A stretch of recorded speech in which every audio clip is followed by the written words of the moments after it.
What's up, everybody? You already know who it is. It's DripGodDero, and I'm back at you guys with another bang.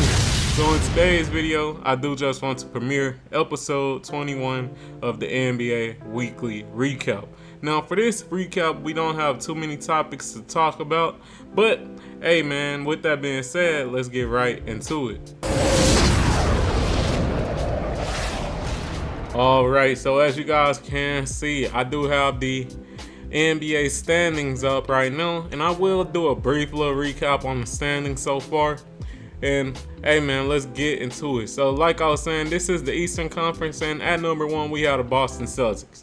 The Boston Celtics have been one of the most consistent teams in the NBA, along with the Denver Nuggets, in my honest opinion.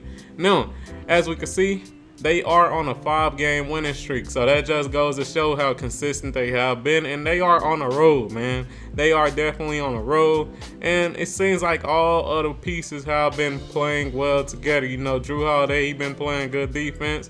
You know, you got players like Jaylen Brown and Jason Tatum. They've been doing what they need to do when it comes to the offensive end, and you know, them just being stars in general. Kristaps Porzingis has meshed well with this team when it comes to the pick and pops and, you know, hitting timely threes and also, you know, protecting the rim. So everything has looked pretty good when it comes to this Boston Celtics team. And in my honest opinion, as of right now, they are the team to beat right now. So Philadelphia, they also have been playing good, man. Tyrese Maxey has really stepped up. Now, we already knew he had star potential last year, and me personally, I considered him part of the Philadelphia 76ers big three last year. It was James Harden, Joel Embiid, and Tyrese Maxey. And with James Harden leaving the Philadelphia 76ers, we definitely are seeing even more of a spotlight when it comes to Tyrese Maxey, man. He's been hitting those step-back threes. He's just been amazing this year. So shout out to Tyrese Maxey. The Milwaukee Bucks. Now, the Milwaukee Bucks, they are on a 4-game winning streak, which is good, but at the same time, this not me hating, but I feel like this team, they still got a couple of things to work on, offensively and defensively, in my honest opinion. Now, when it comes to offense, for the most part, their offense is pretty basic. If it's not Giannis, you know, trying to get a foul, or, you know, trying to initiate an ISO and, you know, like I said, get a foul while driving to the rim, then it's Damian Lillard trying to get a foul coming off of a pick from the three. So, me personally, I would like to see them improve on offense. Also, defensively, man, it is some problems there as well. You know, Damian Lillard, he is a liability on defense. I'm going to keep it real. Giannis, he's still great defensively, but let's be real, they don't got that same, you know, great defense that they had last year once when they had Mike Budenholzer. So, hey, man, that's my thoughts when it comes to them. Indiana Pacers, they are a team that is very dangerous. Very dangerous, got a lot of young pieces, man, and you know, I really think this is the team that could really upset any team, to be honest, because I really believe that they just are that good. You know, Tyrese Halliburton, great young player, could pass, could shoot, could do it all. You know, and then they got other key pieces like Mathurin. You know, they also got other key pieces like Buddy Hield, who could get hot at any time and go crazy on the three. And they also got Miles Turner, who is a great defensive big. So, man, this is definitely the team that could possibly beat any team. Let's talk about some of these lower teams that are somewhat disappointing me. Now, the teams I say are kind of disappointing would be the Chicago Bulls. Now, the Chicago Bulls, they were decent last year, and their team hasn't changed much, to be honest. They really haven't. You know, they still got DeMar DeRozan, they still got Zach Lavine, they still got Caruso. You know, they still got a lot of the players they had last year, but this year it's just been worse, man. It's definitely just been worse. This team, they have, you know, their defense has been bad. and they offense has been atrocious as well, man. Let's keep it real. You know, the stars, they all shooting pretty bad. I believe they both shooting 44% or under. Zach Lavine specifically has been struggling a lot. I think he only shooting like 34% from three, and he chunking them bitches up. It's not like he only shooting 1-3. He chunking them bitches up. So it's just not a good look, man. Like I said, the stars have been struggling.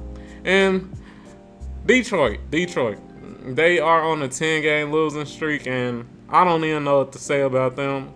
They got a couple of, bright spots when it comes to this team. They definitely do. I'd say, I think it's Amin Thompson or Asir. I can't remember. They twins. But, yeah, man, they do got him, one of them. Like I said, I don't remember which one it is, but, he plays pretty good defense. But at the same time, man, I do think that it might be time to pack it up with a couple of their players, man. It definitely might be time to pack it up when it comes to a couple of their young players. But I'll get more in depth on that on a, team-specific video, so be on the lookout for that. But let's move on to the Western Conference. Western Conference, man, Minnesota, they are showing the potential that they've always had. Now, this is a team I always thought had a lot of potential. You got Anthony Edwards, who is a prime-time player, can score the ball like crazy, jump out the gym, and he's been doing that. Same with Karl Anthony Towns, man. Karl Anthony Towns, by far, in my honest opinion, is the best shooting big man in the league. And I'd say offensively, he's damn near on par with Nikola Jokic. The only thing he lacks is just, the passing ability of Nikola Jokic and just the bully ball aspect that Nikola Jokic can provide. So shout out to them. They've been great. The role players been great as well. Let's talk about Denver. Denver, like I said, I think they are the second most consistent team in the league, right behind the Boston Celtics, like I was saying before. And, they just consistent. They pretty much brought back the same roster as well, and they've been consistently playing good ball. Right below them, Dallas Mavericks, a team that a lot of people slept on, and this team has been playing great. Luka Doncic has been playing amazing. Kyrie Irving has also been supporting, and ironically, the role players have been solid too, so shout out to them. And hopefully Dallas keep going crazy, because y'all already know that's my city. Oklahoma City Thunder, similar to a team that I brought up earlier in the Indiana Pacers right here, they are finally showing that potential. Now, Chet, he literally just actually hit a game winner last night. So shout out to them. And, this young team, they really showing that potential like I said before, man. We already know SGA is a baller. He can easily be in the All-Star game this year. And Chet, he has been providing a lot of good plays and just, playing his position very well. He could possibly even be the Rookie of the Year this year, to be honest, which is crazy because he does have an adversary who is around the same height, around the same build, and he might beat that dude. And, if y'all know who I'm talking about Victor Wembanyama. He might end up beating that dude for Rookie of the Year. So, shout out to him. Sacramento Kings, they've been playing solid basketball, man. That offense is still, dangerous. And I do think that they may have one of the most underrated point guards in the league, and the Aaron Fox, man. So, shout out to them. Also, we do got to talk about Domantas Sabonis, man. Domantas Sabonis, he is looking like an MVP player, man. I would definitely have him as one of my MVP candidates this year, man. Just off the ball, he's been playing, man. He's been dominant. He's definitely been dominant offensively. So, shout out to them. Houston Rockets, another team that a lot of people slept on, and they have been playing great defense. Their defense has been getting them a lot of wins, and I've already made a team-specific video for this team, so if you want to check that out, go check it out, man. I get in depth on exactly what makes this team so good. Let's keep moving. Lakers, they've been alright. They've been alright, man. But man, Austin Reeves, he gotta do better. He been getting cooked on defense, and yeah, man, yeah. A team that's been really struggling. Let's talk about the LA Clippers. They was actually on a 6-game losing streak before they got this win, as we can see. And as we know, they did trade for James Harden. And as soon as they traded for James Harden, shit went down. So, yeah, man, they finally got a win, and it was actually a game winner by James Harden. But I'll make a team-specific video on why I feel like that this team is struggling so hard. But, man, finally, let's talk about San Antonio Spurs. San Antonio Spurs, they did start off great early on in the season, but as you guys can see right now, they are on an 8-game losing streak. So it looks like the Victor Wembanyama effect has died down a lot. But with that recap being finished up, let's talk about some of the articles and topics that we got to talk about today. Now, the first topic I want to talk about is Zach Lavine. As you guys can see the title, it says Zach Lavine reportedly interested in trade to Lakers, Heat, or 76ers. So let's read into this.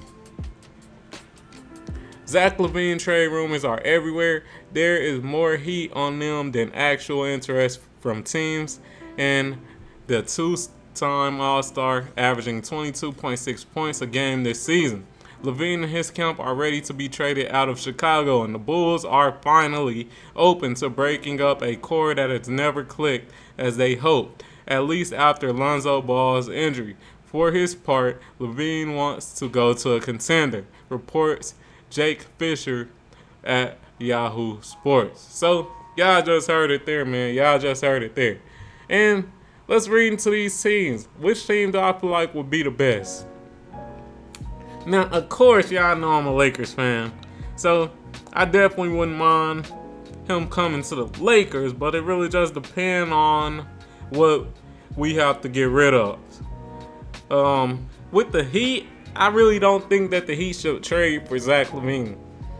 The reason I don't think that is because they got Tyler Hero, and to be honest, Tyler Hero has been having a better season than Zach Lavine this year. Dead ass. He really has. Same with the 76ers. It's like you got Tyrese Maxey. Tyrese Maxey has definitely been having a better year than Zach Lavine this year. So I don't really see the use in trading for him. Now, I did see down here, if you guys scroll down with me, it says that the Toronto Raptors would be interested in Lavine. And that's an actual good trade right there. The Toronto Raptors need some more offense. So I would actually like this trade a lot for the Toronto Raptors, depending on what they have to give up. So it's very interesting. And in the comments down below, y'all tell me who y'all think Lavine should be traded to. Now, let's move on to our next topic. And this next topic is on Derrick Rose. So Derrick Rose, it looks like he has created some history, man. It looks like he has created some history. So let's read into it, man. On Saturday evening, the Memphis Grizzlies are in Texas facing off against the San Antonio Spurs. Derrick Rose, who had missed the previous 7 games, has returned to action, and during the game he made NBA history by moving up on the all-time scoring list. So let's keep reading. Rose entered the evening with 12,414 career points, and he has now moved ahead of Charles Oakley at 12,417 points for the 252nd on the list. So shout out to him, man. Shout out to Derrick Rose. You know, he's still breaking history. I know his career probably didn't turn out the way we all thought it would, but it's good to see that he's still out here being effective on the court, man. So shout out to him. For the final topic of this video, we got to talk about NBA players being super greedy, man. NBA players being super greedy. And I know y'all probably wondering what I mean, and y'all can read what I mean now. 2 former NBA players convicted over roles in health care fraud. So let's read into this, man. Let me zoom in for you guys. Alright, so it says a federal jury in New York City on Wednesday convicted two former NBA players over their roles in a scheme to defraud a league health care plan into paying millions of dollars for bogus medical procedures. Man, so let's continue, man. Let's continue. Glenn Davis, 37, who played for 3 NBA teams and won a championship in 2008 with the Boston Celtics, was convicted on 4 counts including wire fraud, healthcare fraud, conspiring to commit fraud, and conspiring to make false statements. Will Bynum, 40, who played for 3 teams including the Detroit Pistons, was found guilty of conspiring to make false statements but acquitted on fraud conspiracy charge. The trial began on November 1st. Alright, so let's continue scrolling down. We don't really need to hear too much on what the attorney said, but let's keep moving. So let's say at least 24 people, including 19 former NBA players, a dentist, a doctor, and a chiropractor, were implicated in the fraud scheme, with charges first announced in October 2021. Prosecutors said at least $5 million in false claims were submitted, with the defendant receiving $2.5 million in fraudulent proceeds and the ringleader, former NBA player Terrence Williams, getting kickbacks. So, in conclusion, it does also state that Williams, who played with the New Jersey Nets and 3 other teams, pleaded guilty over his role last year. He was sentenced in August to 10 years in prison. And to be honest, we could possibly expect the same thing when it comes to Glenn Davis and also Bynum, man. You really could expect the same thing or possibly a little less time since they weren't the ringleaders. But y'all see it, man. Y'all see it here. And I'm going to just keep it real. This comes down to greed. It really just comes down to greed, man. These players, even though they were already rich as fuck, making millions every year, some of these players, they don't know how to, be financially responsible. A lot of these players, they get in the league, make millions every year, and spend millions every year, and once their career is over, due to them, just not being good anymore, a random injury, this, that, and the third, they end up broke.